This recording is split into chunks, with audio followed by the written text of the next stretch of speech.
in times of the past. We'll be loose from oppressions at last. How united we ever will stand for the welfare of all in this land. Hey, hooray to our island, St. Andrew, Old Providence and Little St. Catherine. Soon your children will gain to each attainment every merit whichever receive. No more strangers will rule in our home. No injustice to cause us to roam. We have the help of the Almighty above, who shall lead us along in His love. Hey, hooray to our island, St. Andrew, Old Providence and Little St. Catherine. Soon your children will gain to each attainment every merit whichever receive.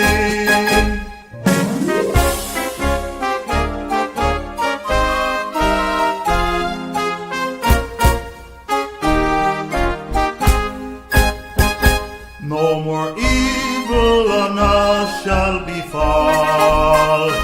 Soon there'll be peace and justice for all. We're together as one in God's might. To gain freedom we'll win every fight. Hey, hooray to our island, St. Andrew, Old Providence and Little St. Catherine. Soon your children will gain to each attainment every merit whichever receive.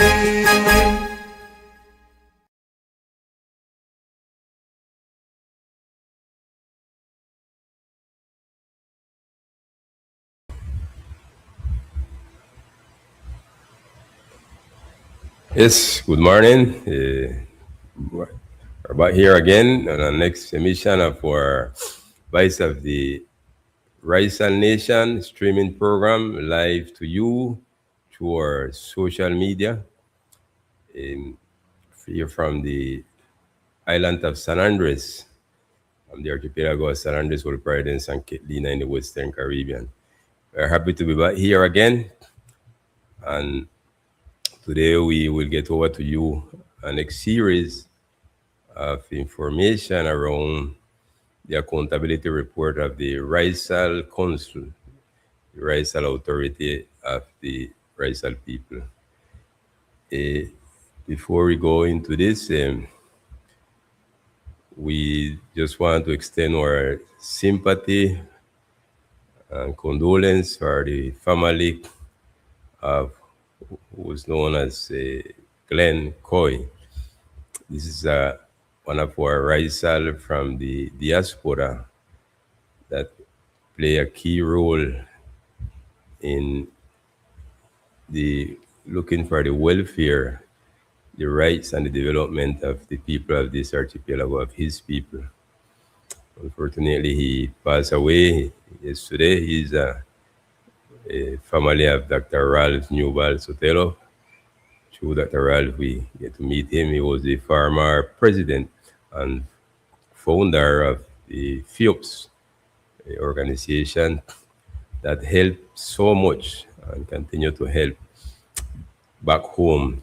They are there in the United States of America, and they had set up this organization to help their people, demonstrating concern, compassion, love, and care.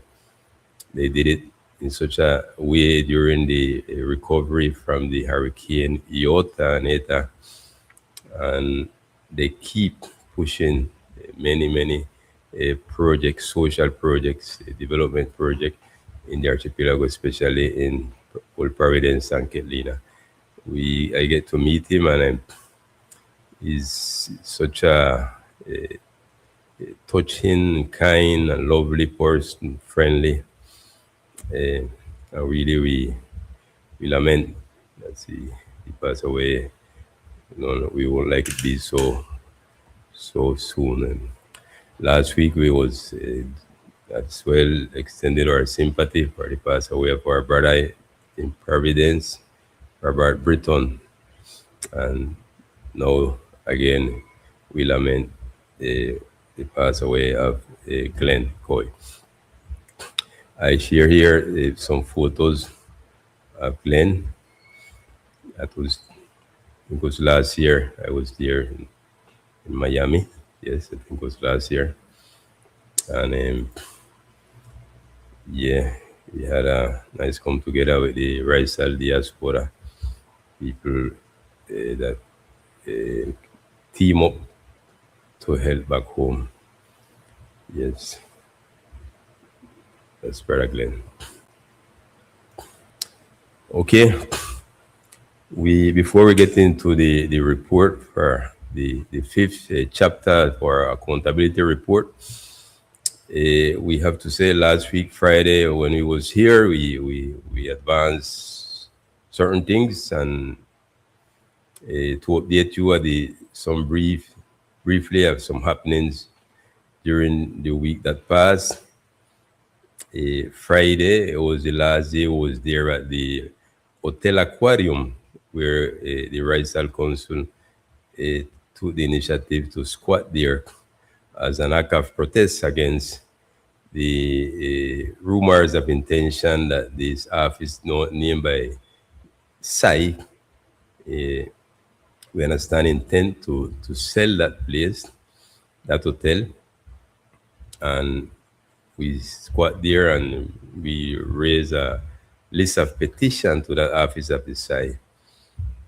They agree to meet with us to come from Bogota, meet with us on Thursday. I think it was Thursday, yep. I think, yes, it didn't happen. They didn't present themselves. And well, we lift up that squatting there at the hotel. We don't end the struggle. We are continue working on the legal actions because we are convinced that it's true there. We want to stop and correct the series of abuse of this office and of robbing the properties and the assets that really belongs to the Raizal people. Through that legal action that we are working on, we expect not to stop only this issue with the Hotel Aquarium, but all of them that are going on and that they pay for the damages and the abuseful action that they did already in all these years. This office have given destination to the money and to the use of the goods, lands, properties, buildings, vehicles, etc., without no type of consultation with the Raizal people. When the law established that its final destination should be to benefit the Raizal people of this archipelago. So those to update you there, the legal actions will continue around this by the leadership of the Raizal Council, and welcome everyone that would like to help because the work is great, it's big, and the workers are few.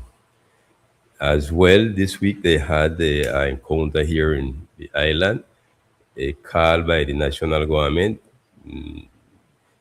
mainly by the Ministry of Interior or the Vice Ministry of Social Dialogue and the Dirección de Asuntos de Comunidades Negras. They supposed to call it to look over basically three issues. The same thing that we are dealing with the SAI, that we asked, most of the things that we asked from the SAI on our strike last week was to have a table where we do a constant talking and looking over all the list of things that they are doing. That is something, that table, the mesa, the negotiation or whatever for the SAI and us that we request, that will take a long time because it's a lot of information there to deal with and it's just So in this meeting this week that this government call, they pushing this that we already working on and fighting over this that they call also the Mesa site. And a next thing that they appear in doing in this meeting that they give space to the a committee from the islands of Providence and Catalina that doing following up of the complying of the sentence of the Constitutional Court T333 for the reconstruction of the islands after the Hurricane Iota. They have a long list of agreement that result from that prior consultation, around 300 and odd agreement, a huge and associated with a huge amount of resources of money to comply in different areas. So they have that space also there to render account on the different offices that have something to comply with amongst the list of agreement. And they have authority issue what they intend to deal with, which is the something that we commonly asked for the last 2 3 years. The last request, one of the last requests we made was in December when we met face to face with President Gustavo Petro here in San Andres Island, and we leave a written letter to him dated on the 11th of December 2025, where we asked for a long list of things, including to reactivate they call the Mesa Raizal or Mesa Interlocución y Diálogo. That is something that was established, that Mesa Raizal, in the Decree 1211 from 2018, a mesa that formed basically by the Raizal Council and the delegates them of the Raizal delegates them for the National Space of Prayer Consultation, along with the government, national and local government. That's the Mesa Raizal. So they had that on the table where we manifested from the week before to this national government that we didn't agree on the way they was calling up the meeting, because they had been dropping and failing in what we was coming doing with respect, dealing with the Raizal Council, the national government dealing with Raizal Council, in a dialogue that they themselves call from government to government, you know, the government of the Raizal people, the self-government, and the government of the Colombian state.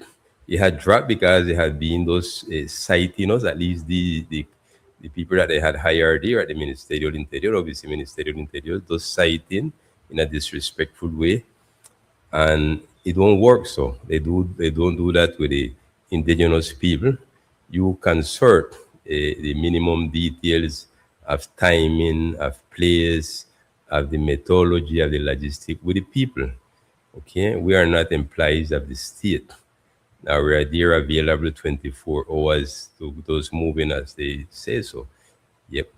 So that went on in a certain way with not much participation on the say officially of the Raizal Council. You have members there. And we look forward that the government can understand. We send many letters after the one that we sent last week protesting. We sent two more in these last days, and we insisting on ratifying in the disorder that they're having and the misinterpretation that they're having of that decree 1211 from 2018. That's more or less a brief update of the happening of these last 7 days. So with that, let's go to our matter, which is the accountability report of the Raizal Council. The fifth part today, May 1st, 2026. So today we want to share a couple more things. Next week, Friday, we have to have a next chapter. I think it's taking us two more chapters yet to go through fully of all what we have to inform to our people that we done in this last year. So we just like to share here about the partnerships and the supporters that we built the Raizal Council, the Raizal Authority. Nobody, no organization, no government do anything on their own. We are not souls of absolute independency. We are living in a world where we interconnected and we are interdependable one to another. And that goal, as somebody did say, I learned something many years ago that really stayed deep in me. If the person said, there are no absolute independency in the world. Absolutely, absolute independency don't exist. No country, absolutely none, not even the powerfulest one, depend only on themselves. But they are related and it depends in lower or higher level with others, nations, states, organization, etc. Yep, that is a fact. And so, referring to the Raizal Council, we have that clarity of how this word function, and we build partnership. We seek supporters, and we seek to support who we can support. Everything according to our capacity that we go building, because we are a young instance of self-government, the Raizal Council, the Raizal Authority. We go building capacity, we go building relation with others, and here we cite couple in in locally at the local level, for example, in matter of partnership. Well, the Raizal Council don't have the basis, the capacity to attend by itself all the duties and work that is there to do. So it rely on others and it team up with others, it do partnership with others, and one of them that it do partnership in San Andres Island is RDC, the Raizal Development Center, the organization that is here with its headquarters at the Christian University of San Andres and Providence in San Andres Island. RDC had been established in its social object with a clear intention to support the Raizal Authority because its founder, the founders of RDC, are aware of that fact that the Raizal Authority need help, need support. And RDC try to take care of much of the load and the work that fall upon the Raizal Authority, especially the works them in technical issues. So RDC have a nature to do and to have the technical base for the Raizal Authority can act on lawyers, legal advisors. We supply legal advisors to the Raizal Authority, to the Raizal Council, RDC. I'm the president of RDC actually. And we supply legal advisement to them. The communication platform for the Raizal Authority, for the Raizal people to communicate out there with the people, again as well, RDC, the Raizal Development Center, help in that. It had equipped itself and it have a strong basis in communication, a powerful streaming studio, and now we have an internet radio that we those take out this week. For next week, we have us 24 hours out there. And we supply that to the Raizal Authority. That's a partnership that the Raizal Authority built with RDC, and it becomes strong when we work together. Pastor Edgardo, good morning. So good. Hey, good morning, brother Hyro. Good morning. Sorry for getting in few minutes late, man. Yes, that's okay. Oh, So yeah. good to have you again with us. We are here Yes. on our fifth chapters of the accountability report, Pastor, of the Raizal Council, the Raizal Authority. So I start sharing here the way the partnerships and the supporters that the Raizal Authority seek to work with, because we explained that it cannot the authority cannot the Raizal Authority cannot do and carry through its mission, its duties, the pile of work and problem that you have to tend to on its own. Moreover, is as such a young instance of self-government, the Raizal Authority, that it don't have much basis, and the short life that they have they had dedicated in other things, relying and depending on the money from the national government or the local government to might be meeting here and meeting there. And but the base and the strength to have an institutional capacity to work, they don't have it. And they have to build it. And part of building it is an indirect way to associate with others, to build relation and partnership with others. So we explain here, we first relationship of the Raizal Authority, the one that is built with our organization, the Raizal Development Center, that supply support to them.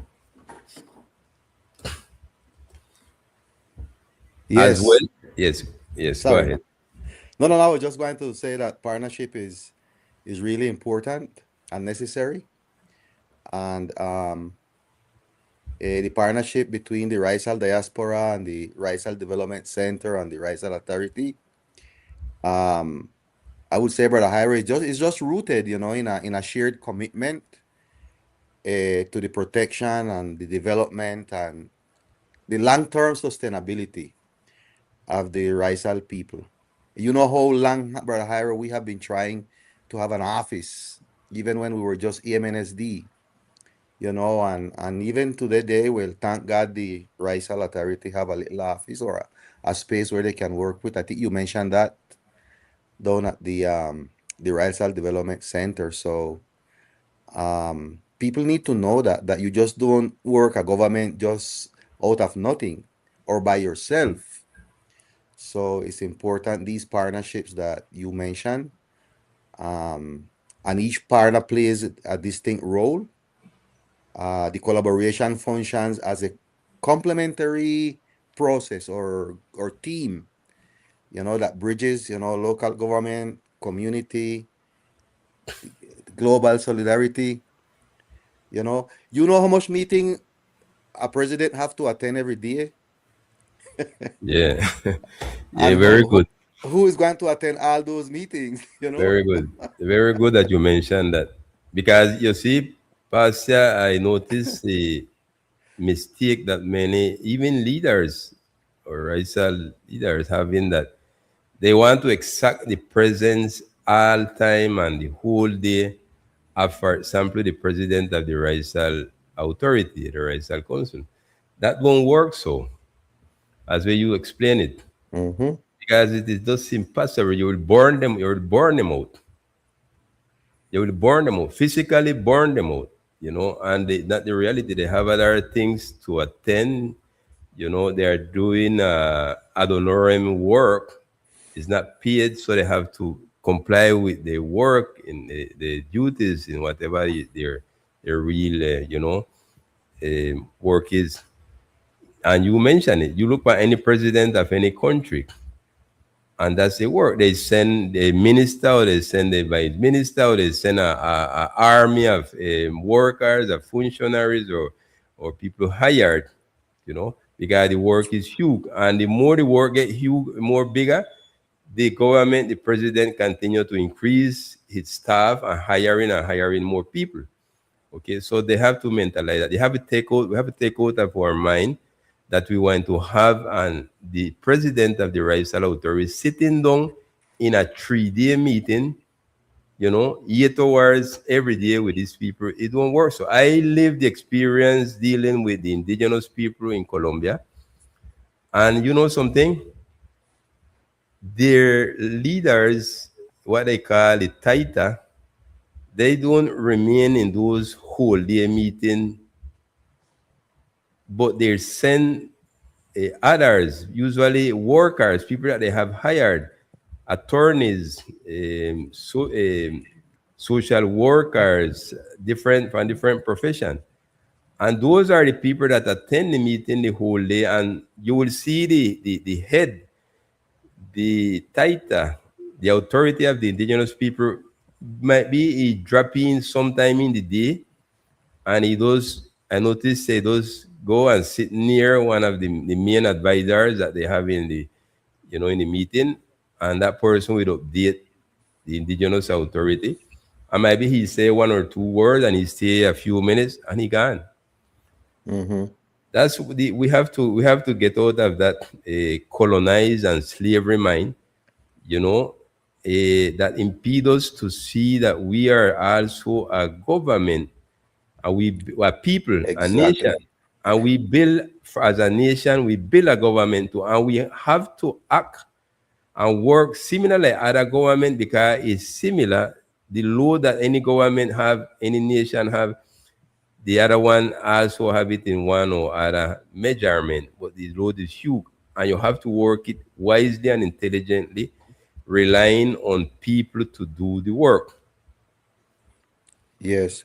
And Hiro, yeah, I think the root of the problem in a way start from what you mentioned. People don't look on the Raizal Authority as a government. They look on it as any simple organization around here, like many of those that we have that maybe just work with the president or the director of that, and maybe have two or three people, little things, and they are not doing every day. A government works every day. You understand me, Harry? The Raizal Authority doesn't have a work a few hours, or they work every day 24 hours. A government, Mhm. you know. Uh we mentioned about meetings. What about letters and documents? Do people believe that, for example, the governor or the president is the one who writes his letters, or or speeches? Even the speeches, Iro, they have somebody to write the speech for them. They don't have time for that. They You see, when the president go to speak, someone bring um a folder or something with the speech for the president. That no, it's not the president who wrote it. He might give some ideas of what he want to say, but he have someone to write it. All the letters, how many letters we would need to be sending every day, out to different judge office, governmental offices, all these places. The president, Raisal, would need at least three, four secretary, Brother Hiro, just for that. So is a lot of different aspect where we need to obviously grow and have, like, how you have it organized, how it's organized, have a secretary for this, a secretary for that, just how the government think government. We have to think government. Right. Very good. Very good. Thank you, Pastor. Pastor Alberto, our president of the Raizal Council, is connected this morning. We welcome you, Pastor. We take heads. He Okay. disconnected. Okay, yes. Good Okay. morning, Thank you. President. Good Hey, good morning, morning, man. President. Yes, sir. This How are been you? You're talking to the Secretary of Foreign Affairs. yeah. That's what it is. You see, that these kind of task or offices, we call it positional leadership thing. It's never easy, and as the African saying go, the tree with the sweetest fruit get the more stone. So Yeah, yeah, Yes. like mango after tree. yeah, after listening to what you see, people don't understand government. Number one, people see government as something they can get something from on a personal level, but they don't see government as a general thing, as a coverage, as a protection to safeguard the interests and the cause, let's put it that way, of a people. So they see government only on a unilateral, let's put it this way, personal, selfish uh, pursuit. But if I see government working 24/7, as you said, in the big things and small things. You mentioned about writing letters. What make them believe that government or the leader or the president is the one who write all those letters? I mean, Hara writes some, you write some. Everybody is helping to put letters together. We have lawyers. Government has legal offices and legal bodies. We have a legal body. Hmm. So that's government also. How about the amount of actions, legal actions that we have filed against the nation, against different issue, the local government, against individual who put up things against us. So we have to answer every attack. Government is being attacked, and that's normal. So we have been responding to all the attack, putting out all the fires. We have had demands. We have had requirements. We have had people who recruiting us. We have had people who have accused us. We've had people who even make other issue like demanding and suing for money, uh, bringing up cases.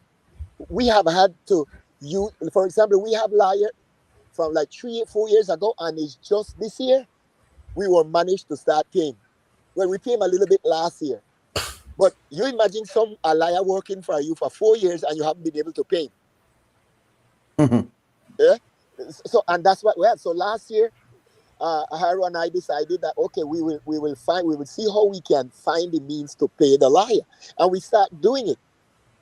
And that doesn't cost 5,000 peso or 2 million or 3 million.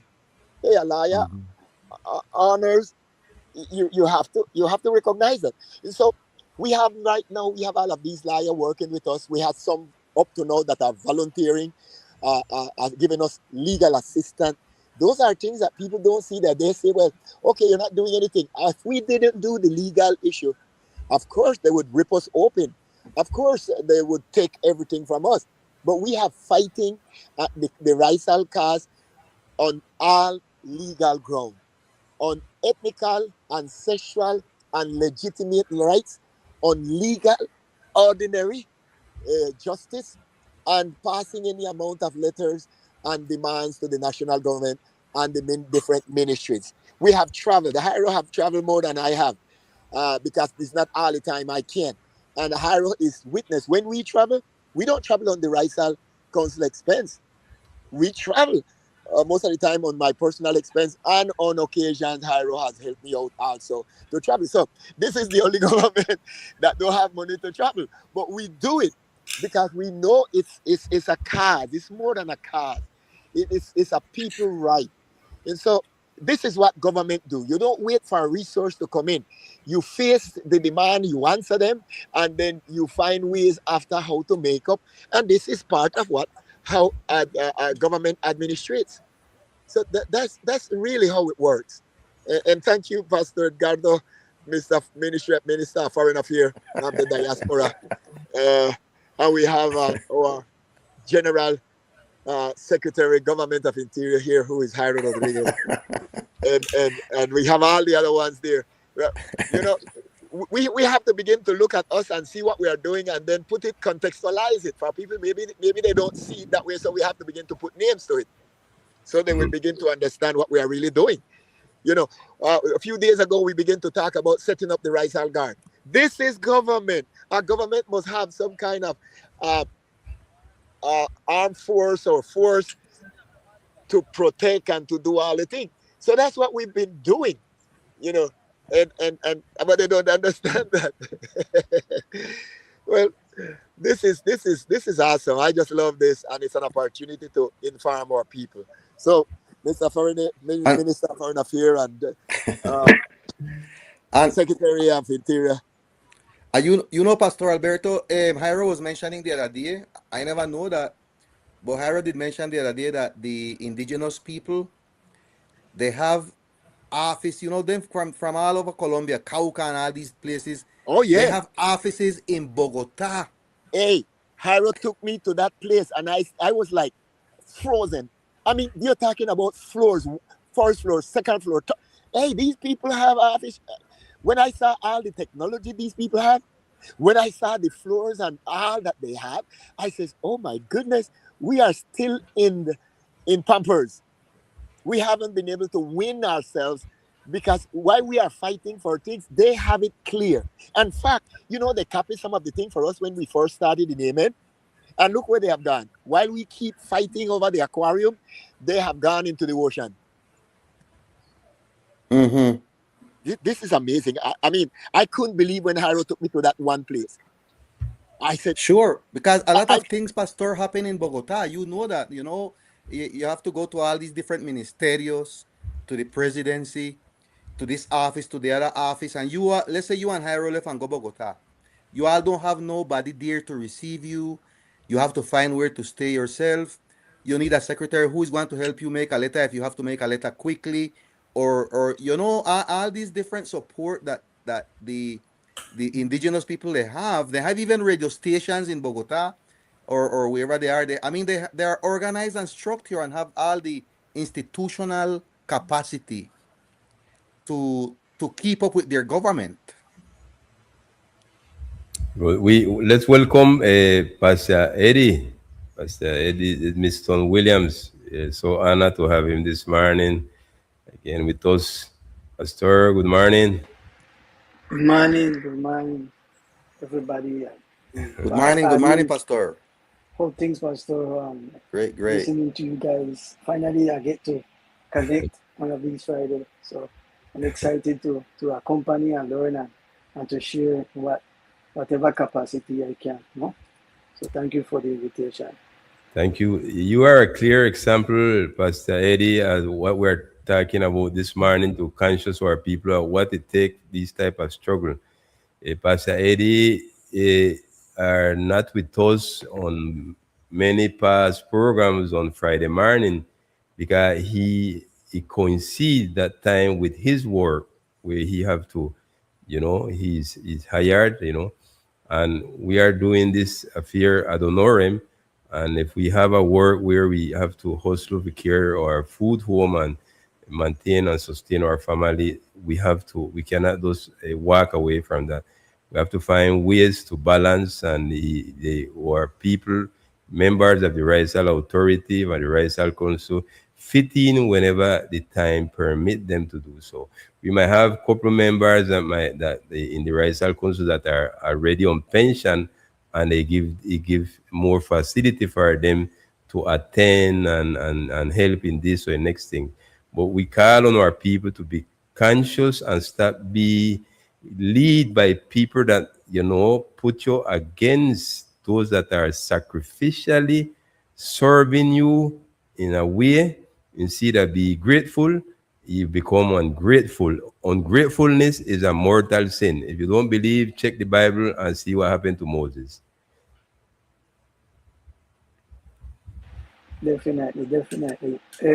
Upon that point, as I listen to the president and the Minister of Foreign Affairs and the General Secretary of our Raizal government, I think one of the issue here among us, and I want to emphasize that, but one of the issues sometimes we think in a platonic way.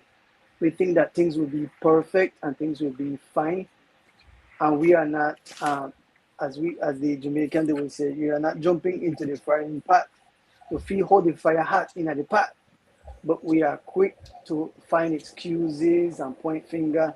I think it is time enough for us to look at ourselves and see what can we contribute. I think it was John F. K. who said that, don't ask your country to do for you.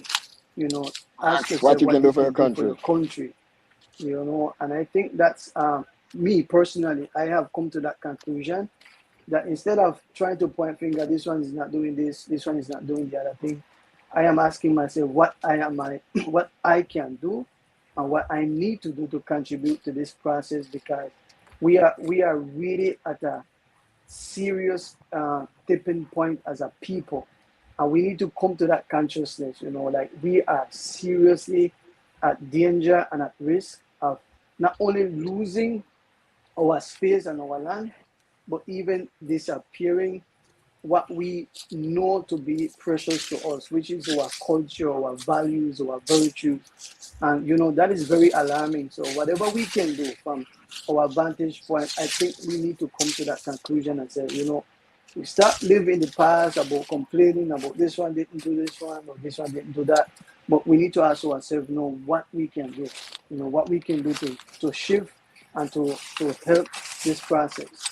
And as I said, we have this platonic perfection of farm in our mind of our government. Our non-government that is set up is going to be perfect, especially when you are setting up something. There are going to be things that would be missing. But if you can contribute to strengthen it instead of weaken it, we need to do that.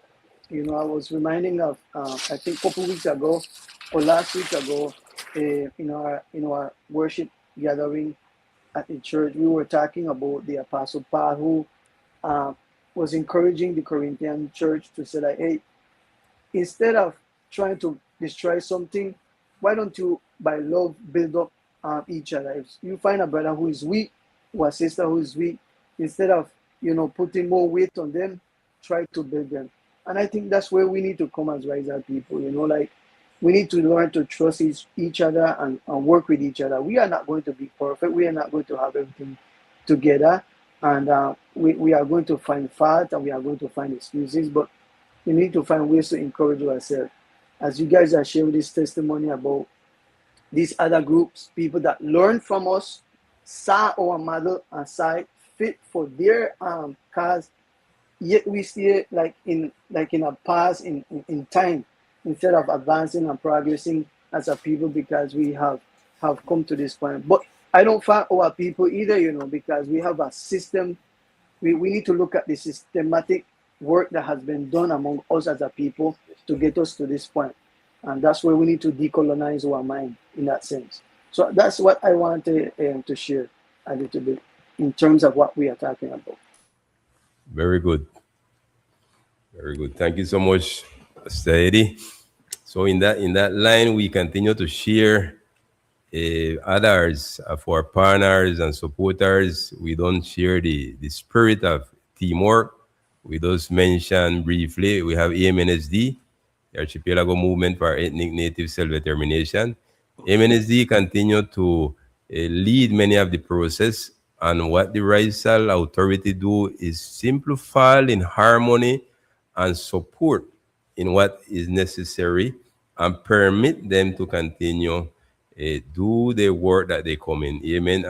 They continue in many legal action. For example, the demand that they put down, the I think it's a popular action, right, Pastor Edgardo, where they enforce the government to do the population carrying capacity. And that is hot right now on the table. And what the Raizal Authority do is surround MNSD in the process that already they started. And so on, you have an organization, you got this organization of young people, young Raizal people, one Raizal they name, and we look the ways, in whatever we can work along with them, they will same way bear a next portion of the load of work, and we just permit that. But the common issue in all this teamwork is to be harmonized in action, that we don't Yes. we don't end up in loose wheel,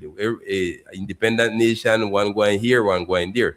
That's the challenge, and the spirit that have to be there amongst us, that they have that disposition to help and work together.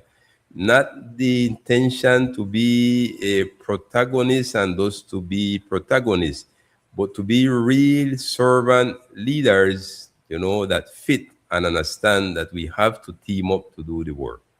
Yeah.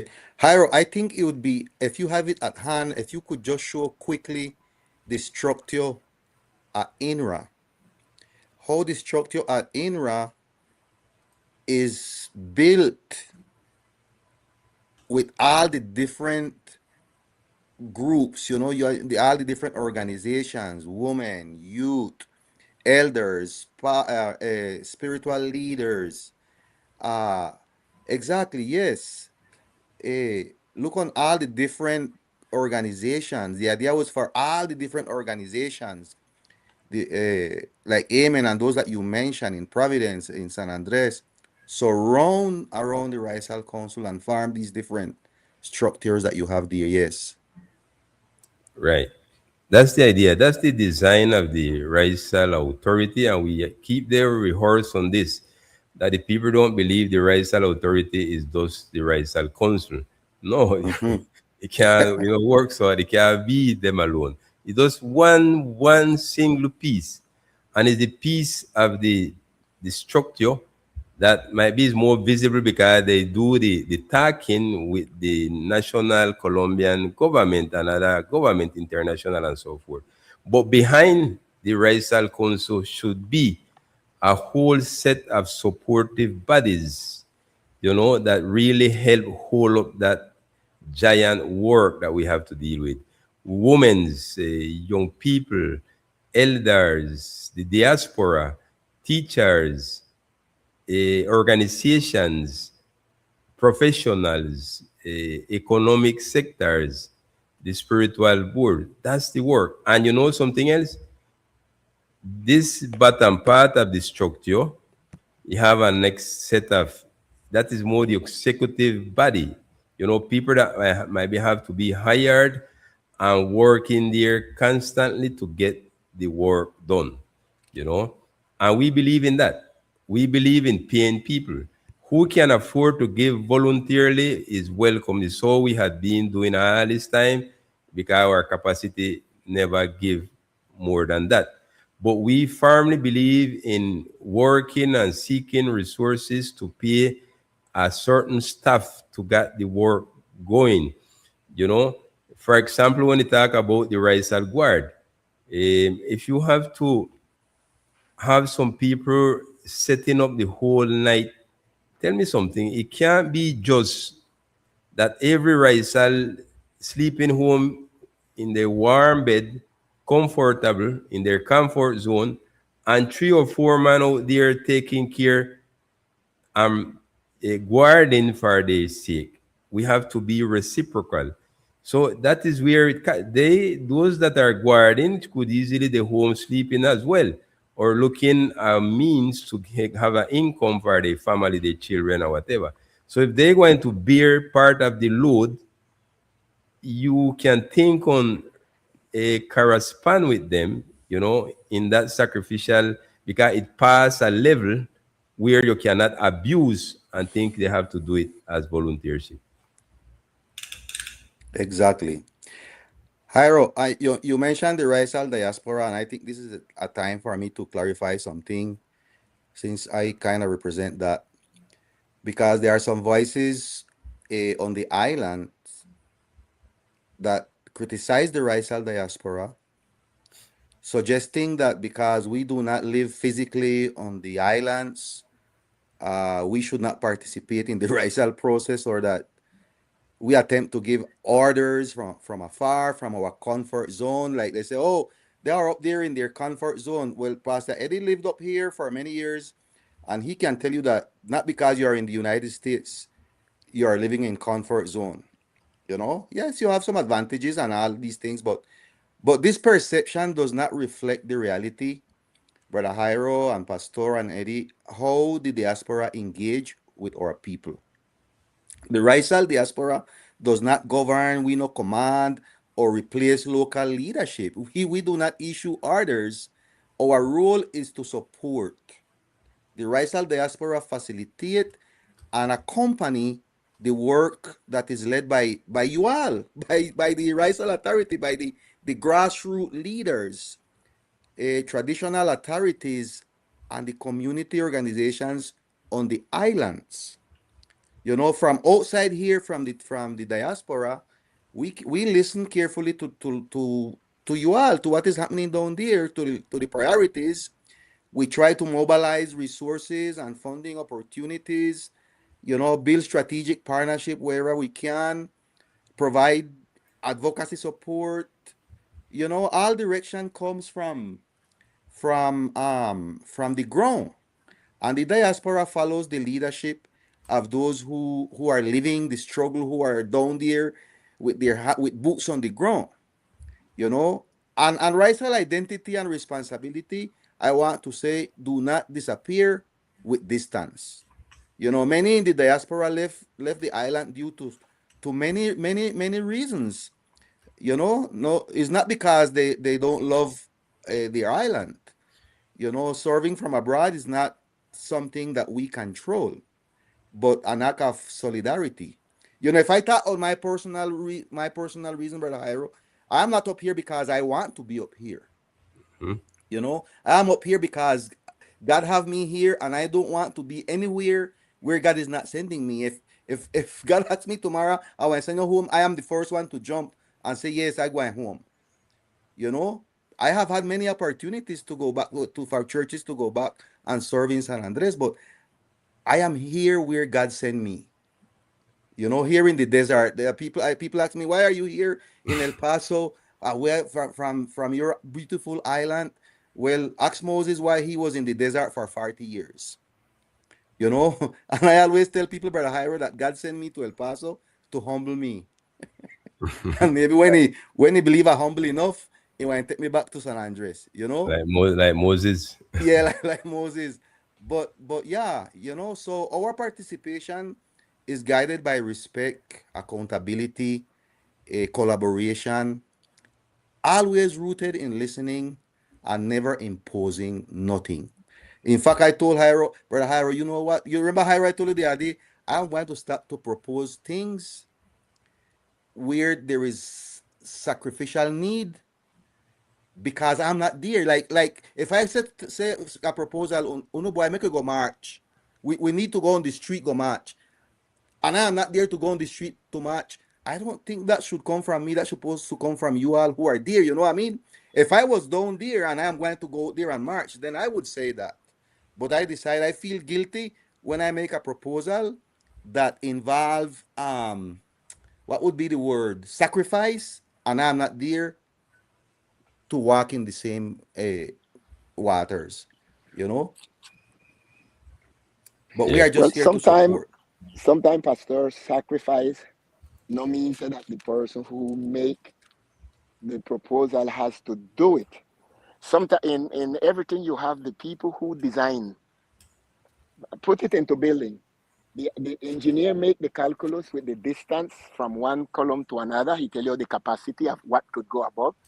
But the architect come in who work with space. And then the maestro, the other we call it, the mason, the other ones, those are the builders.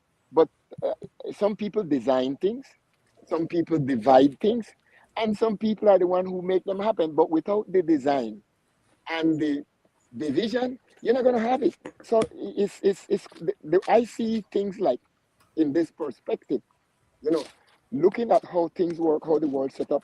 Uh, the head, that hierarchy lead into something the other day we're talking, and he said that the people, and for example, the Taita among they don't go is they have people who go to the meeting to represent them, and like he may show up like a 2 3 minutes, sit beside them to get an idea where things is going, and then he disappears again because this meeting is consuming. But people want you to be in every meeting. Every meeting. If I wasn't a pastor, if I wasn't a husband, if I didn't have children, I Mm. didn't have anything else to do. But I can't give up my work. I can't give up the church. Like I mean, some people can go to every meeting every day. I wish I could. And Mm-hmm. some days I'm with other things. So we can't please everybody. Good. Exactly. Good. I think the explanation is clear there, and we want to those leave this that the let's be gratefulness, and we are living today in a globalized world. The geographical frontiers they are done long ago. Maybe you haven't wake up yet and catch on the world that you are living into now. Over 3 decades, over 30 or 40 years, the situation have changed. Wake up. There are no limits, geographical limits that existed 3 4 decades behind. Today we can connect up to technology and modernity. So the work is done in association with people from any part of the world. The internet permit much of that telecommunication. People are doing studies from where they are without getting up on a plane and study with any university, any part of the world. They can work for a company from where they are without jumping on a plane for a company in any other part of the world. And so is the work of a government, medical affairs. So wake up and stop criticizing because you see somebody pushing their mouth or pushing their hand to help back home. If the situation permit them to do it, be thankful. They are not pushing you aside. You know, you should criticize your own self. Why you don't push up and harmonize with the work that is being done by the contrary. Okay. So with that, we continue here naming some more of our supporters and partners in Providence. We have to mention iFish, the Association of Fishermen, led by your friend and brother Edgar J. Stevens.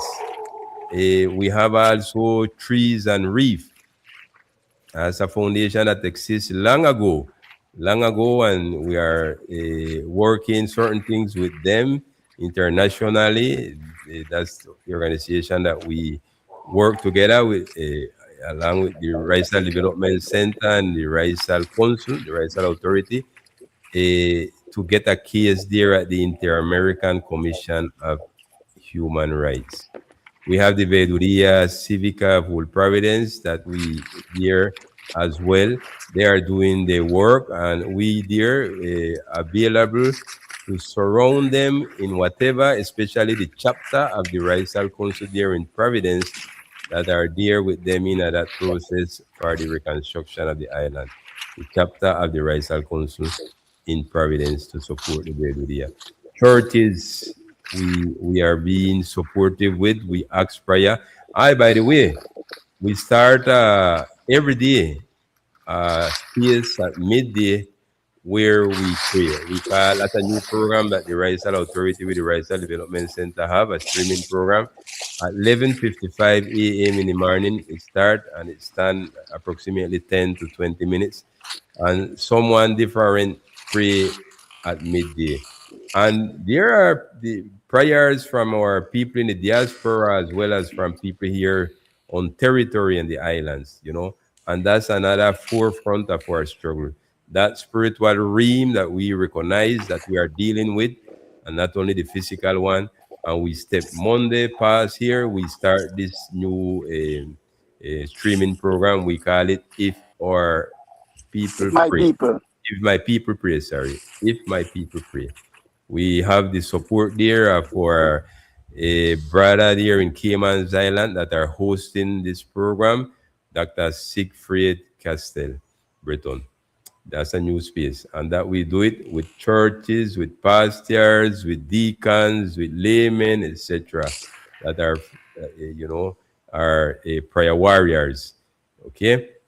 We team up as well with other NGOs. If we, and we go seeking ways and looking ways to team up with more as we go sharing and organize the many work that we are doing. Nationally, we at a national level also we have partners. We have the National Space for Prayer Consultation, what they call Espacio Nacional de Consulta Previa de las Comunidades Negras Afrocolombianas, Raizales y Palenqueras. That's a space that exists for a while. I think it's in 2012 it was created, and 2015 ratified, and it is in force for more than a decade now. And we have 6 Raizal delegates in that space. We have Silvia Montoya Dofis, Charlie Cotes, Kenya Onubal, myself is there also, Jairo Rodriguez Davis from San Andres and in Providence. We have 2 delegates also in that space, which is Brother Riley Hawkins and our sister Janelli Hooker Hernandez. Those 6 Raizal delegates work, and Pastor Alberto can reconfirm this that I'm saying here. They work harmoniously and not in opposition to the Raizal Council, to the Raizal Authority, because they recognize their role as a delegates for prior consultation, for that human rights that they call derecho a la consulta previa. That's their role. And they team up with the Raizal Council that they keep in communication and share the processes that they are dealing with nationally.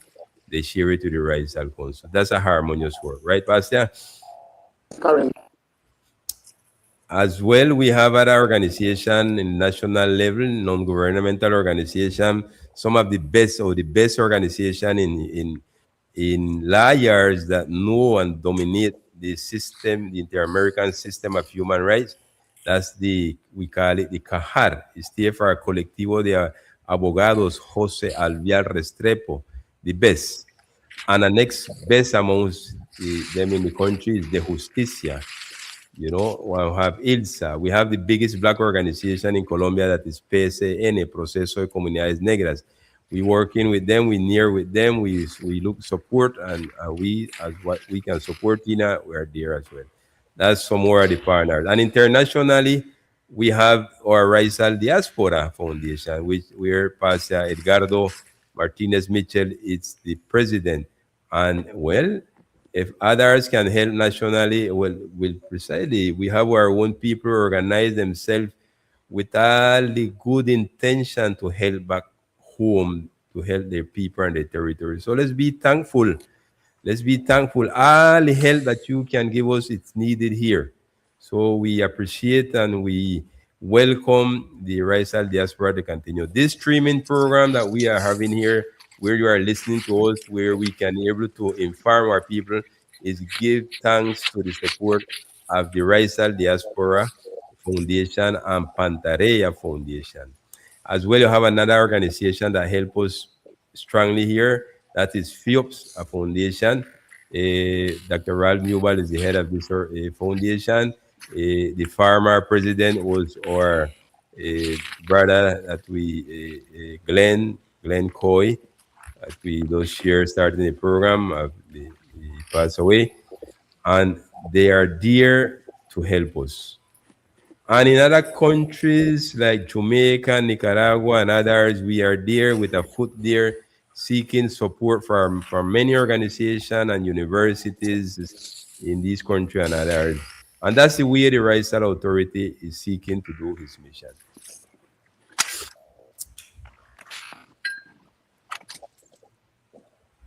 If we are on our social media, YouTube, Facebook, X or Twitter, Twitch, and we are on the internet radio of Good News from Harbor View from the Association of Baptist Churches. And they will have us today, this morning, by his holiday. Right now it's 9 a.m. Usually we go till 9 a.m. with the radio, internet radio, Good News.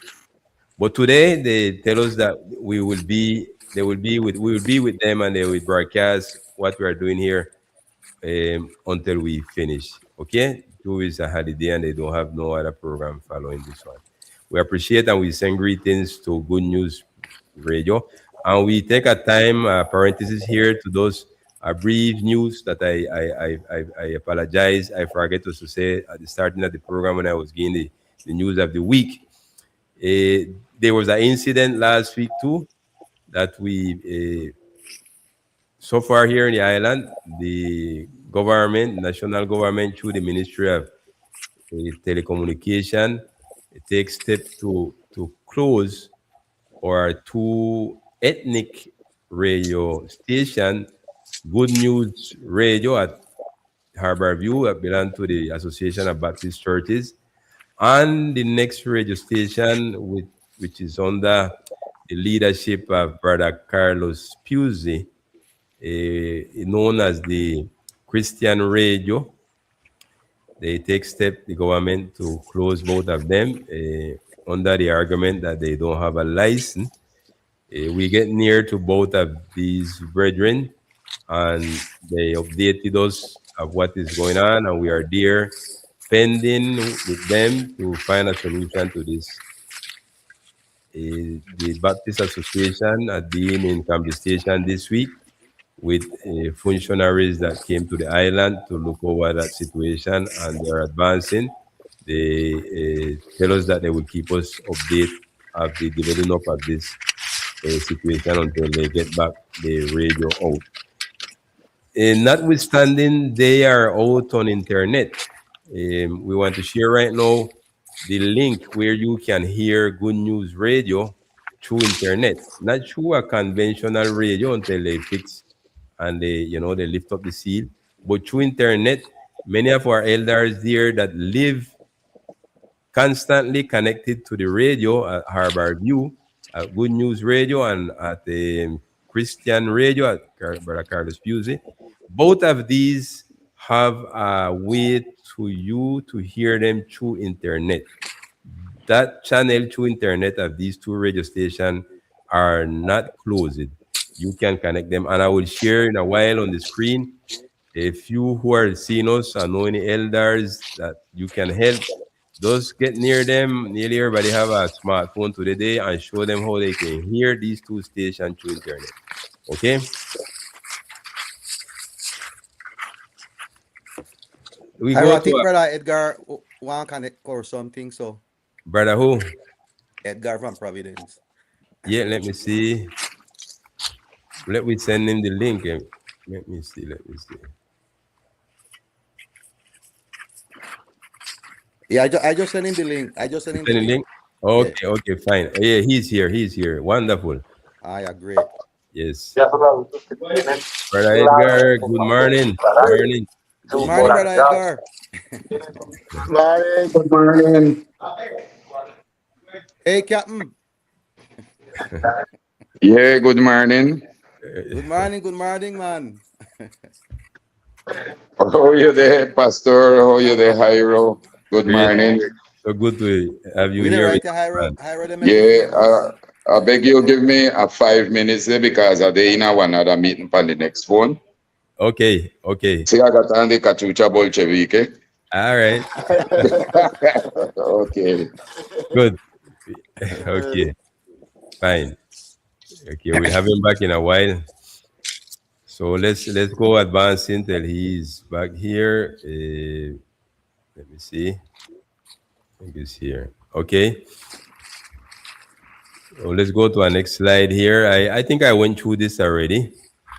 I explained this, the names them and who form part of the Raizal delegate for the National Space for Prayer Consultation. The 6 Raizal delegates, I named them already. And there is a space where you find the black communities, the Palenqueros, and the Raizales. And whatever we can do with them, we do it together because they have similar struggles. You know, they are pushing for similar things. And in whatever we can do together in common, we do it. Okay, that's the spirit that we are sharing this morning, explaining the teamwork that we have to do because nobody can bear all the load alone. So with that, we end here that first that part with the relation, the sorry partnership and supporters. This is a next affair that we like to share here. How the Raizal Council, how the Raizal Authority interact as a government, as a people, as a nation with the national government. Which spaces of dialogue exist, of representation exists. And I will name a few here and to call on the necessity to build harmony amongst us to do the work. You have a national Pastor, you remember this space, what they call in Spanish, El Consejo Nacional de Planeación. Remember Brother Juvencio, Yep. who was in there for many years? Yep. After Brother Juvencio, he was followed by our brother Walt Hayes, who was the counselor in that national space. The national space is a very interested and a space that you can have the input to the national government of issues around planning. Then they do planning nationally. You can have them to have in account the specificity of the archipelago, okay, and of the Raizal people. So the Raizal people have a seat in there in that Consejo Nacional de Planeación. Today, I am not acquainted with the person. We are not acquainted, but we have to do better there to have a nearer, get near to this person that is representing the Raizal people there. Okay? Who is there, Hyro, right now? I searched up this morning the name, let me tell you. is I think it's a lady. From San Uh, Andres? I'm not sure. Let me share the name. I was looking this morning on internet, and I find the name. Um, Wait a while, is that there? Just give me a minute to make I get to Brother, it. Brother Eddie gone off? I don't think Pas- no, Pastor Eddie still Sorry, on? no, Pastor. stay here. Stay. Oh, okay, okay, Pastor. Good, good. Lisa. Okay, yeah, I have to search for it. I will search on it on the internet. I will give you that name in a while. So another space that we have to deal with the national government is in what they call the Espacio Nacional de Consulta Previa. Okay, that's a space that was created not so long, look more than a decade, in 2012. It was created by ADAF and the Constitutional Court. Where in a moment where they throw down a space that was did exist that they call the Consultivo de Alto Nivel. Someone did sue that space through abuse of power, and indeed it was thrown down, and the court ordered the creation of a new space. In the next program, I will give you more pedagogy about this, but I just, not to drift off, those to mention here that is that space, the Espacio Nacional de Consulta Previa, that's a space to interact with the government. And any law that they're going to take out, any legislative measurement or administrative measurement that can affect the black community, the Raizal Palenquero, have to pass through prior consultation process that sometimes take long. We take it time to make sure we don't harm them. Okay. And then you have the Raizal Council, the Raizal Authority.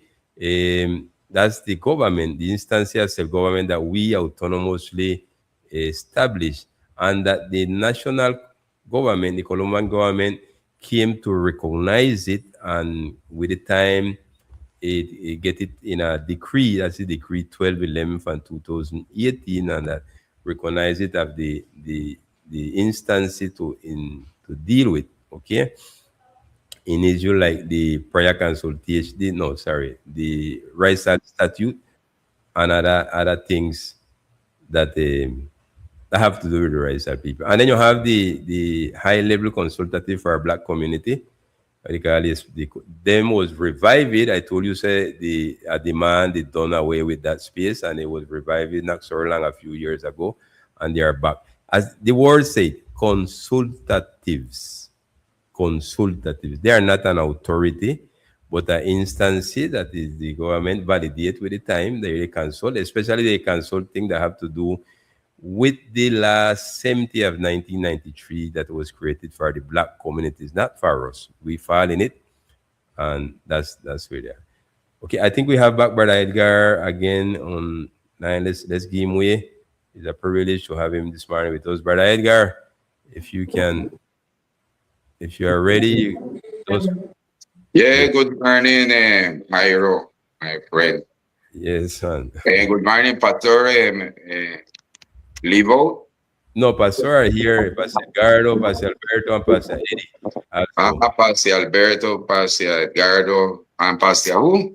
Eddie, Pastor Eddie. Pastor Eddie. Good morning. I appreciate so much the opportunity to be here. Pastor Edgardo, we appreciate a lot your capacity and your resilience towards the mere process was so difficult, man. Yeah, that's all we can do is continue push ahead. Yes, man. Yes. Yeah. Yeah, we have been sharing this morning, Brother Edgar. We're giving the accountability report of the Raizal Council. We have five programs. This is the fifth one. And we are right now trying to conscious our people how the Raizal Council, the Raizal Authority can do its work, no? And the necessity to team up and make relationship with others, So we share a long list of people who we team up with nationally, locally, internationally. Locally, we mention you all, iFish, another organization in Providence and Kedina and San Andres. So that's what we are sharing to our people, because we don't do the work we are alone. We depend a lot, for example, in the CM Raizal diaspora that you mentioned, and we say it over and over and over again here on this set of programs for the people to understand where the Raizal Council, the Raizal Authority get its strength.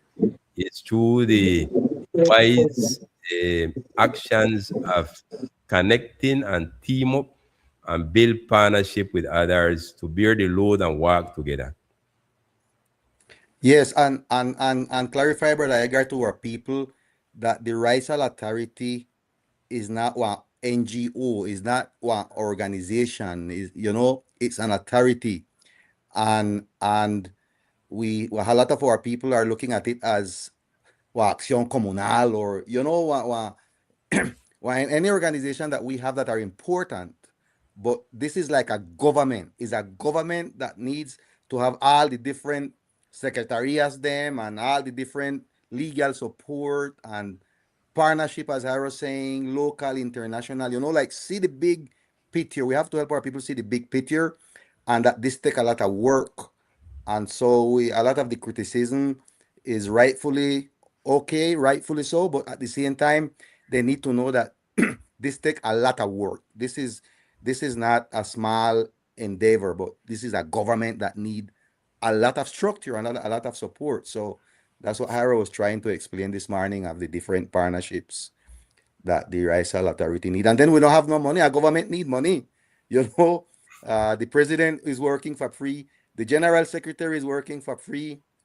The foreign minister is working for free. So just trying to help the people see the big picture, and that this take a lot of work, and sacrifice. Yeah, I believe this is so complex that you don't know where to start from. But I would have started from the way how the Raizal Council, that is one of the authority in the exercise of construction that make in the past, because the Raizal Council is just one of the authority on the whole structure. But make we say is the fundamental, because it's the head of the governance of the Raizal people territory. But something that I noticed, and we have to be clear and honest when we go and start analyze these things. How, for some of them, the Raizal Council went good when it could serve them interest in certain moment, but it no good now. And precisely no good now because it's trying to put to function the real way how it's supposed to function. I believe this is not a matter of personal, emotional feelings. It's something so fundamental for the Raizal people in general that we can't fall in a personal difference or feelings when time we refer to them here things. We analyze it good because in the past, we make a lot of critique from the Raizal Authority and from how some of the members act towards the obligation with our people. But when we make a meditation about what's going on in all them here days, we say, but it's something that we got, it's something that we can touch.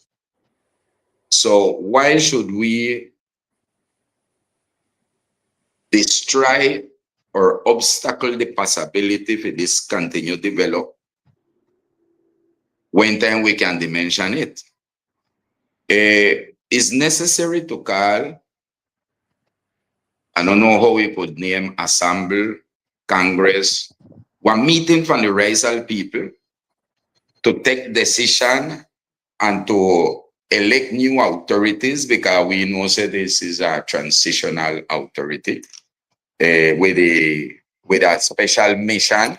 That no means say when we tie only on the mission, the Raizal statute and things like that. He never had to tie on only on one mission. When they put me in either the federation, then put me there like we administrate the resource and the different event from the federation, but we gone further. So nobody can question with that, and we don't feel guilty about that. The federation now is one of the most important organizations from Colombia and one of the most important organizations from fishermen in the Caribbean.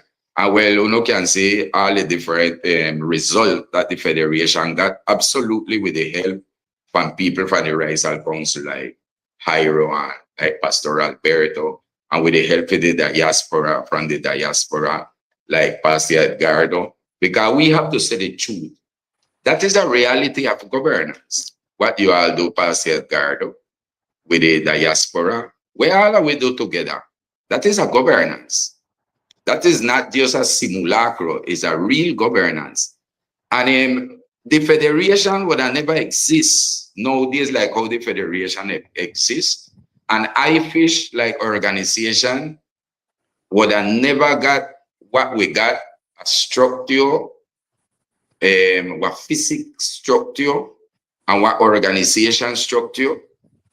If we never get together, if we never had your support, Pastor, if we never had the support from the diaspora, from Dr. Ral, from Connie, from Edgardo, from Julie, from so much people, Federico, a lot of people come together with this fear reality.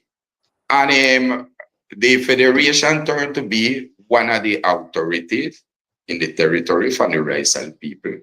When we built the decree, we had the support from the Raizal Council. We had the support from the diaspora, and we built the decree, and that is a reality. And we want to carry it to a practice, but we got so much distraction now. So the Raizal Council initialize a process, and the process have to continue. They have defect. We are not perfect, but they have to continue. I was talking with one of the leaders that get out of the Raizal Council this morning. I don't want to mention name because I don't want to call them polemic, cause them polemic, unnecessary polemic. Yesterday and last night and this morning, I get in touch with him and I listen to many of the audios that he sent. And I noticed like that intention. And what we're talking about is put difference one side and put the Raizal people interest front all of it before. And you going that difference, and precisely that is what you call democracy. And we want that. But the difference is supposed to get a structure, one institution, or one institution that can be the channel or the trench or the space where we can run the process to serve the difference them or to register them. Because sometimes the difference then can be superior, you know. In democracy, you don't have to superior difference. What you have to do is to register it, and that way be like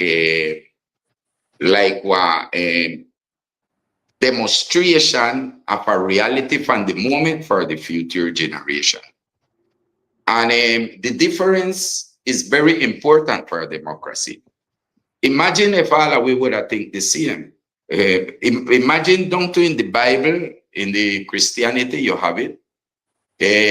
Your free will, the libre albedrío, that is very fundamental. You can analyze the sin. Theologically, you can analyze sin without that. And I believe the difference is good. We want, instead of we annul the difference, we want more difference. More difference is more exercise of knowledge and more opportunity. We want more difficultness. More difficultness is a, is a challenge to superior, to be better. And then what happened, we imagine, and that is around Christianity. We imagine a society without problem, a life without difference, a life that is fascism. Pretend to annul the difference. You have to recognize the importance of the difference. So, okay, I believe the exercise now is to convince who do believe in it that is necessary to get out with all our difference and we fight for Raizal people. And that is the message from the Federation. What going on in the interinstitutional act 3 days is important, but it's very dramatic because we insist in the process. You have vices that insist to be destructful and go in direction to destroy the person, the entity from the person. And I believe we have to get over that. That don't mean that I'm absolutely wrong because you got a lot of unfeelings in this. We got it. I talked last night with one of, one of the contrary, and them say, okay, make we get back together. I tell him, wait. We don't have to be friends and drink rum together and go and party together. We got something in common. We have something in common. It's our racial people interests, the future generation, the survival of the racial people, the right that the racial people have to live, Mark, and to survive. And that they over everything. Let me add something there, Edgar. Precisely when we start this series of program, the first thing we deal with, that was last year, is to share with our people that what you are saying, personal affair or self-centeredness. That was the topic we talked.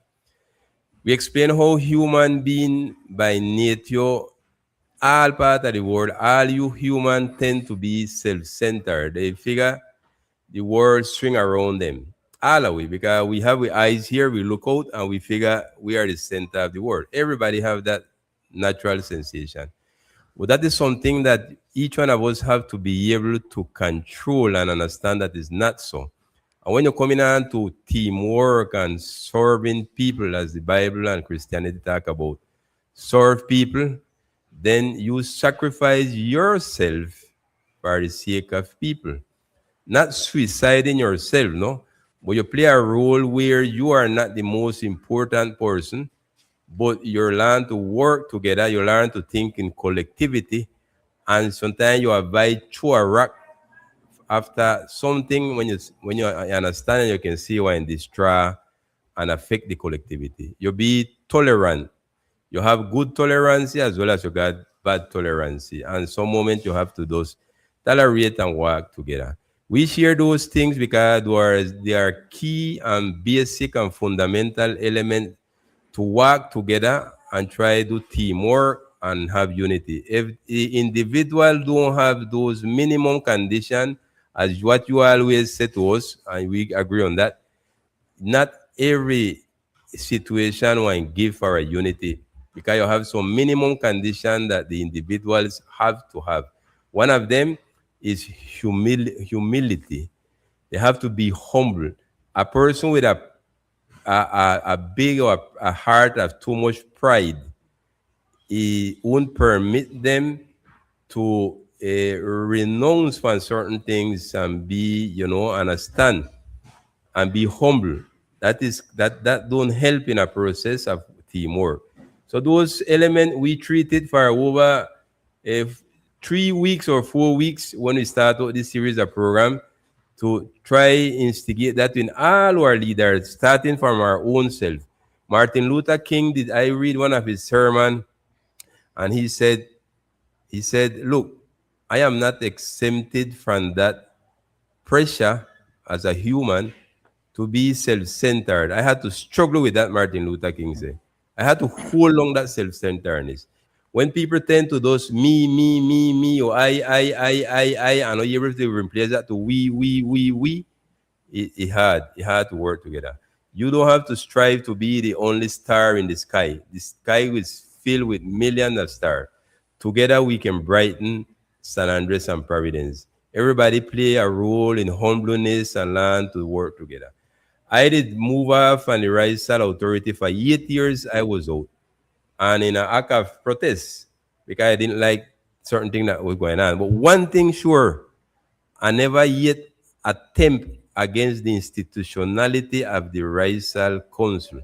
To the contrary, when the Raizal country fell in a moment in front of President Santos, this man that is speaking to you is one that helped to build back again the relation between the Raizal Council and the government of Santos when he disconnect and he condemned totally. I was the person to intercede and beg and teach the man that there was a Raizal authority that he had to learn to respect and deal with. In spite I wasn't in it, because I did pass a letter and draw away and I remain out for 8 years. In spite of that, I defend the institutionality, because the institutionality of the Raizal Council is the Raizal people. I can't attack the Raizal people. I can't go around. You see what Fico, another one, did to supposedly to President Petro. Fico said he was doing to Petro, and there was Petro, and do it to the whole Colombia. They take up, they travel to United States, they tell a bunch of lie against Petro, they poison the North American government, Donald Trump, the president, against Petro, that this man considered that Petro was the head of the drugs dealers, that this man decides saying why invade Colombia and why take up like how he did with Maduro. When Fico and other one did that, they didn't attempting against because they don't fancy Petro. They are attempting against the whole Colombian people and themselves. So that's what we call upon. We can have people that don't agree and don't fancy Pasi Alberto or don't fancy me. I didn't fancy someone, I draw out from it by myself, but I respected them and I defend the institutionality. I was the one to rebuild back the relation with the government of Santos with the Raizal Council. Most people don't know that. That don't know. One time, you remember one time they had a protest down in San Andres when they lock up President Santos in the gobernación, when he had to walk out through the back door. Well, the man cop run over and decided saying never want one single thing to do with that, those that say that it was part of the Raizal Authority. And it was me in an opportunity had to intercede and show him, explain him. And he smiled and he laughed and he said he finally understand what going on. And I start to intercede to build back the relation between the presidency of Colombia with the Raizal Authority, which I was disagreeing with many of them. And you know one reason why I was disagreeing with them? When they was arguing that they was there as Raizal Authority to remain as Raizal Authority until the Estatuto Raizal is ready. And I told them it cannot be so, because we didn't design this thing for nobody to screw down himself on the seat. It was to be periodical and to be democratic space, you know. And today when they defend that they was to be in power until the Estatuto Raizal get. Would that mean to say the Estatuto Raizal take 30, 40, or 50 years? We will have those same members as authority, and we try to show them that that's not healthy and that is abusing of the will, the goodwill of the people. And we know are there back after 8 years and working to have that third Raizal Congress and open up that space. And now those that wanted to be there 30, 40, or 50 years are now criticizing. That's that don't, you know, right? Can I say Yes. something? Yes, Pastor Eddie. I think it's good what Brother Edgar J is highlighting, and it's very important. Couple words comes comes to mind, the way you guys started, or where, let me forget that word, you, we started out this program. We started out by reinforcing the idea of governance, by calling out, we have a president, we have general secretary and things like that. That's very important, not only to the mind, our mind, but to the reality of where we are going. And we need to remember that. Secondly, we are talking about a very important concept, which is maturity. Maturity requires not only humility, but to understand that even in our feelings and in our hurt, we can dialogue because we are building something outside of ourselves and bigger than ourselves. And Mr. Edgar J says something very important for future generation. We can't think about the moment. And I think that is one of the weaknesses that we have as Raizal people. That's why we always go back to um, this happened, this occurred, and this is going on. But we are not thinking on the future generation. And I am thinking about my two sons and their grandchildren. What kind of nation I am going to contribute and build for them?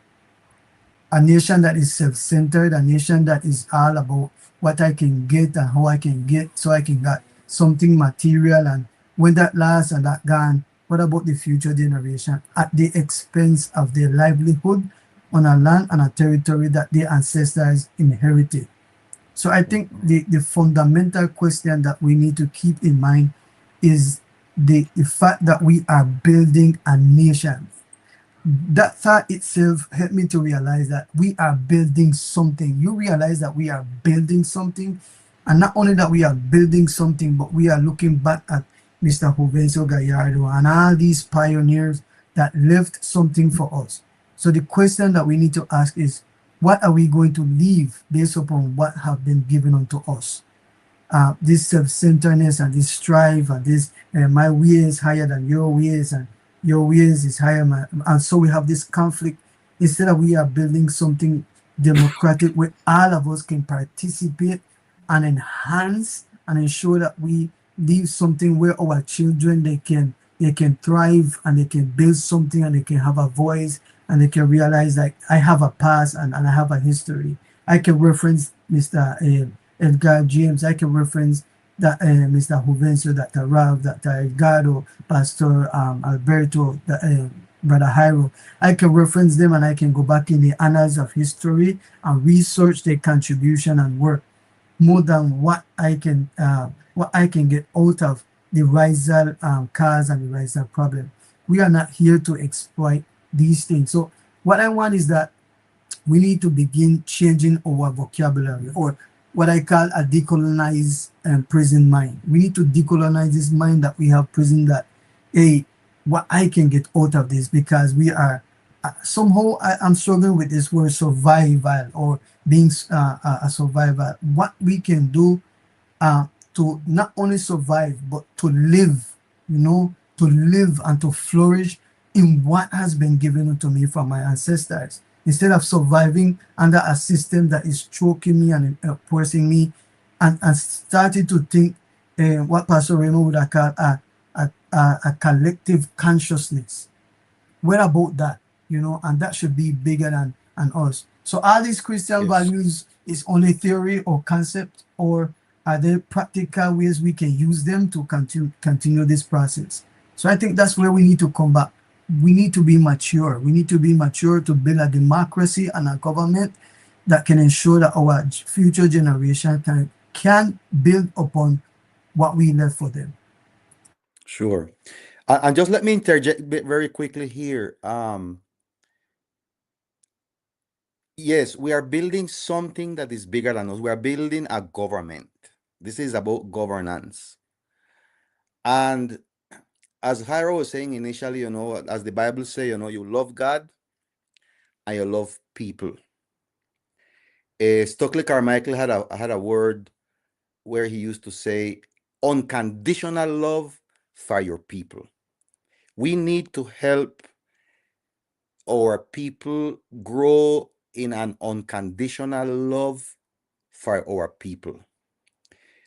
And I agree with, and yes, we are building democracy, and in democracy you have differences. But I accept the differences that comes from principles and values and policies. Maybe I think that something should go right and you think it should go left. But I need to know that those differences come from a place of collectivity, of community, of the bigger picture.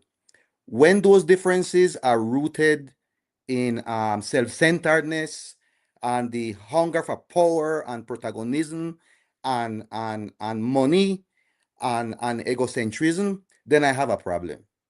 I really have a problem. We can't accept the differences that is destroying the Raizal Authority because of self-centeredness and because of power and money that is blinding our people. We need to help those people understand that this thing is bigger than them, is bigger than us, is about loving our people, loving our island, looking towards our future generation, the development and sustainability. That's why we talk about sustainable development. Sustainable development is not for now, it's to sustain our ecosystem, our seas, our fisheries, our land for the future generation until the Lord ready to come and finish this thing. So we really need to help our people to see that this is about a bigger picture that is bigger than us, bigger than even our organizations, because it's not about our organizations. It's not about EMNSD, or it's not about iFish, or it's not about this organization or the other, or the Raizal diaspora. This is about a people and a future generation, a present and a future generation. And we need to look towards building this institution. They criticize the Raizal Authority, the Raizal Council, as it is now. And yes, there are a lot of things that we all of us criticize. Edgar was mentioning a lot of things that he has, and all of us have it. But that doesn't mean that we are going to condemn it and kill it and build something different and try to having power here and that we have to come in together and build and have building capacity for the Raizal Authority, because they don't have. I mean, they don't even have an office. They don't have no resources, no secretary, a government. We need a government that have all the structures and the institutionality to function, and that's where we have to work towards that. But we have to help our people that this is not about me. This is not about my power, my money, and no. We have to go beyond that. Anyway, that's just what I wanted to interject, brother Jairo.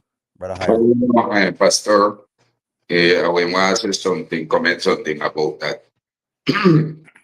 I believe Pastor Edgardo and Pastor Eddie, they touch the button. Make we say this Raizal Council is the seed that initialize everything.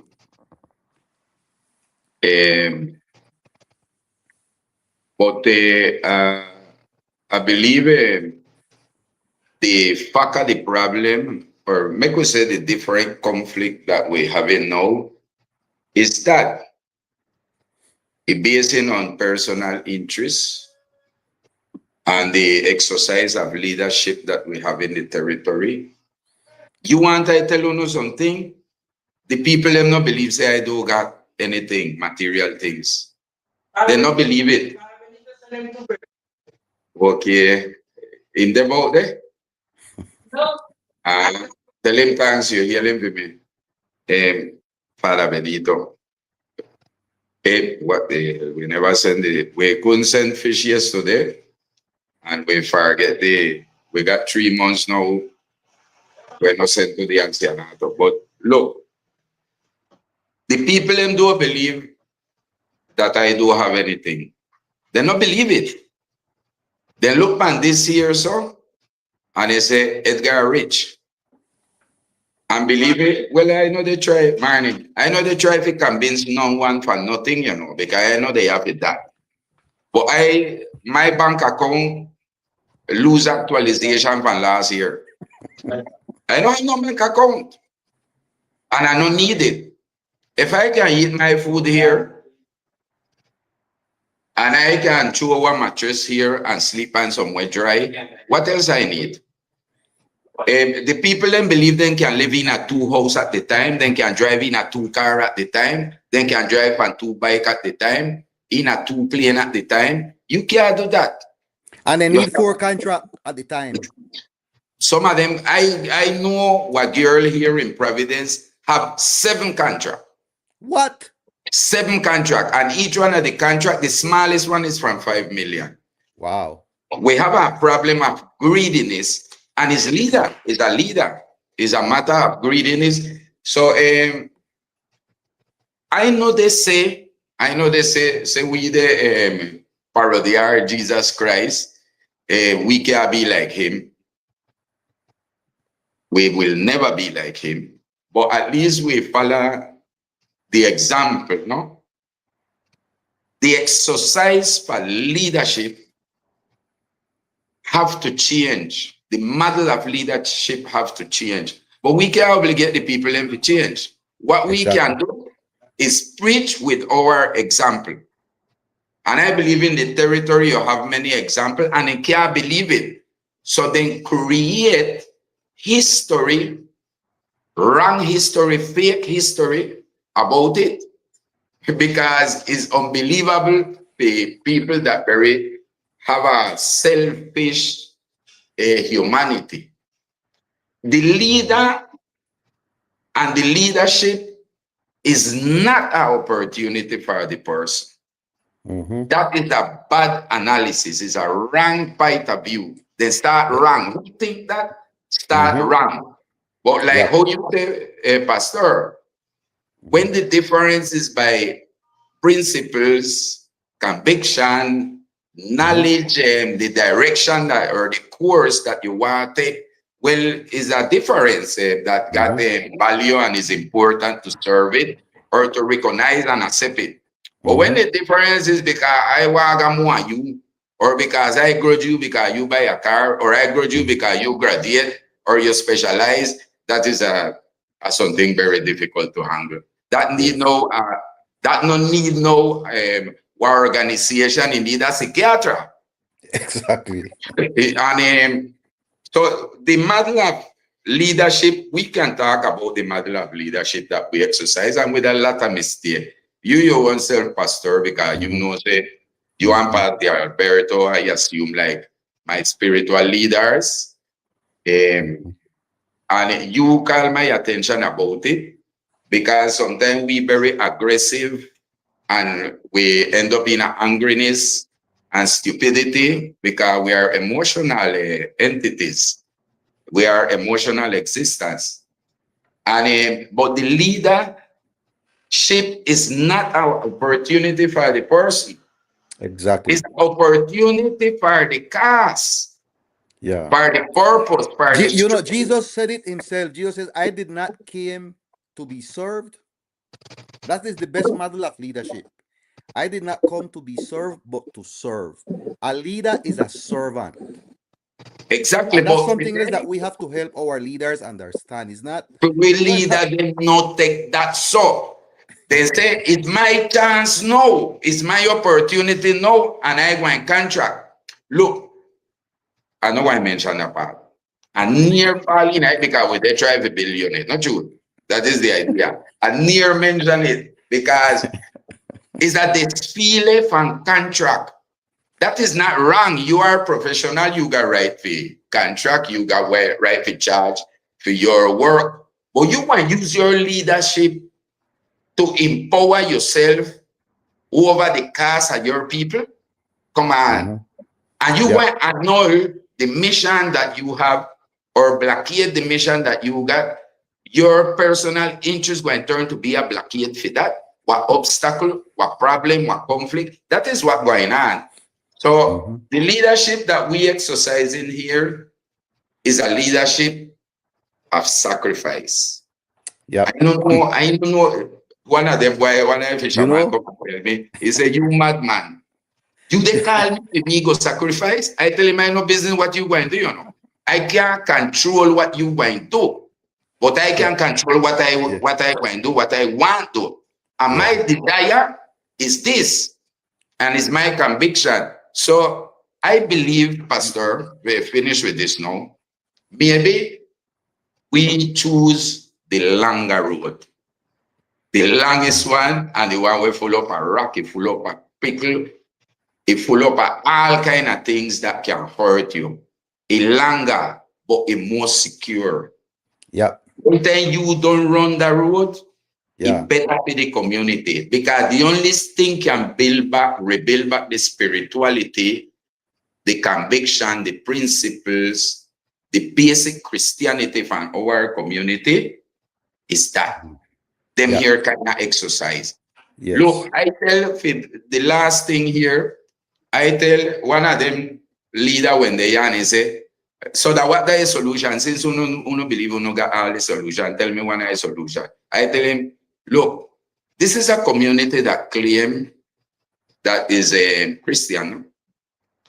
And every time you talk with the people, and that's how they do that call God name. Everything they call God name for. If good and if bad. I tell them, well, make we do something, apply the 10 commandments. And it done. If you apply that, you don't have to go to the Derecho Romano, you don't have to go to Andres Bello, you don't have to go to the United Nations Declaration. Apply that, the 10, and it's sufficient. That is sufficient to me. Mhm. Okay, Pastor. Or the two where Jesus give, love God and love your neighbor. That summarize everything. Brother Hyro, come on. You know how much time Hyro called me? Or I did talk to Hyro. Just last week, Hyro, no, I don't buy the university. I was the Keran one. No, the writers so they clean out the office. Or sometime Hyro call Hyro, no, they walk from the university, they walk going home. All hours the night. You know? And so people don't see those things and the sacrifice that these things take. I think Nelson Mandela have a book. His book is Long Walk to Freedom. Took him 27 years in prison. 27 years in prison. But it worked a while. It was the long road, but it run the while as you were saying. Pastor Alberto Jairo. Because you know me and Edgar can stay and talk the whole day, and also Jairo. Yes. Sorry, Sorry, sorry. sorry. I had to half a while. Well, we're coming on to the end of the program. We got over the time this morning, but this was good. Brother Edgar, thank you to join in. We planning a program. Thank you, Hyro. Thank you. Yeah, You are planning a program. Pastor. We deal exclusively with the many issues there that you are leading and issues there in Providence, like the reconstruction. We want to thank everyone that accompanied this morning. Pastor Alberto, Pastor Eddie, Pastor Edgardo, Brother Edgar, and our listeners out there. We will be back again on Friday with our next emission. Wednesday, remember our program in Wednesday night, special for education. Wednesday at 30, we have our program for education. Syntonize us as dear. Pastor Edgardo, please dismiss us in a word of prayer. Sure. Heavenly Father, we come before you in the name of Jesus. We give you praise and thanks for this opportunity to speak to our community. We thank you, Lord, for the life you give us in on these islands in Providence, Catlina, San Andres, for all our leaders, our organization, for our Raizal Authority. We just thank you, Lord, for the opportunity you give us to serve. I pray that you will continue to give us and our people and our leaders a servant heart, a servant leadership model, and that we can think in an unconditional love for our people. So bless this time, bless this day in a special way. We want to pray for the Britton family in Providence, Robert, wife, and his children as they mourn his death, and also for Mr. Glenn in the United States, for Francis, his wife, and all his children, and Dr. Ralph and all the family. We lift them up, Lord, and we pray your comfort and your peace upon their lives. And so just continue to bless us, bless our organizations, bless us with resources, human resources, financial resources, and that you will empower us, Lord, even more, that we can continue this struggle for dignity, for human rights, for justice, for equity, because you are a God of justice. And we pray that your justice reign on our islands. We love you, Lord. We praise you in Jesus' name. Amen. Amen. Yeah, man. Thank you. All the best. All right. God bless you. No. All right. All right.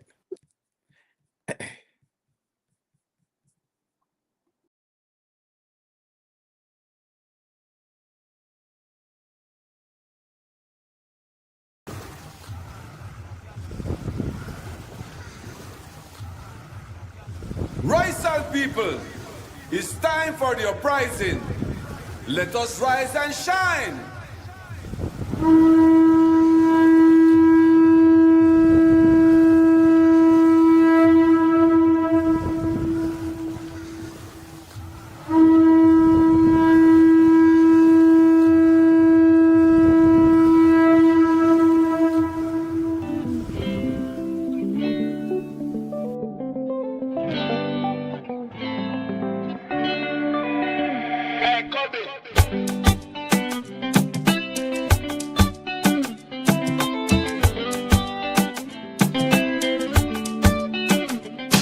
When things go wrong, as they sometimes will, when you feel like giving up, as you trot over the hill, when you feel like smiling, but your heart feels so thrilly, yeah. Don't give up, rest if you will, but keep your unbroken will, yeah. like the sun, the moon, and the stars in the sky. Again and again, lift your head high. So please, don't you cry. Tell Jah, He will satisfy. Once again, me say rise, I shall rise. We don't have time to cry, everything will be fine. We feel stand strong, it's time to move on. We could reach to the stars, to the moon, to the sun. This is something me want to know if you understand. Raizal people give thanks to the Almighty One. Cause all of the grown are singing song. Rise and shine, so shall sing in a this a song. Rise and shine, rise. Where there is light, there will be hope. Rise and shine, rise. Oh, no, Jah, that is for sure. Rise and shine, rise. Standing up strong, I reach for your goal. Rise and shine, rise. Let us all unite with one heart and soul. One day our hearts will no more be hurt. All the pain and suffering rise on, it will surely work. The day we come together and stand up with determination, Then Raizal nation we'll shout out for liberation. To take back the territory. Cause this land that we fight to free our dignity. Free the chains and bandage of colony. far away from home, but still worry about their own. Maybe strangle and decolonize, therefore it had to run. Waiting for its diaspora through the island in the sun. Rise and shine out the rise and all ye daughters and sons, yeah. And again, it will be nice. Do not yourself minimize.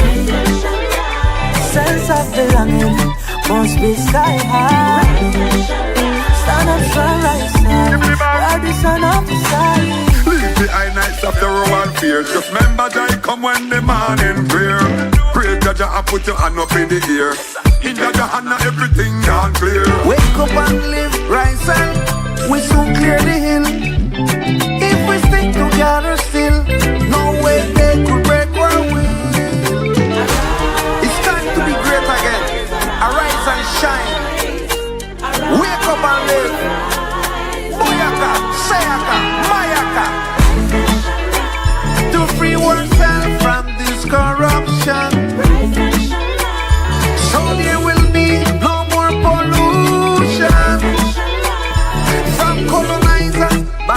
generation.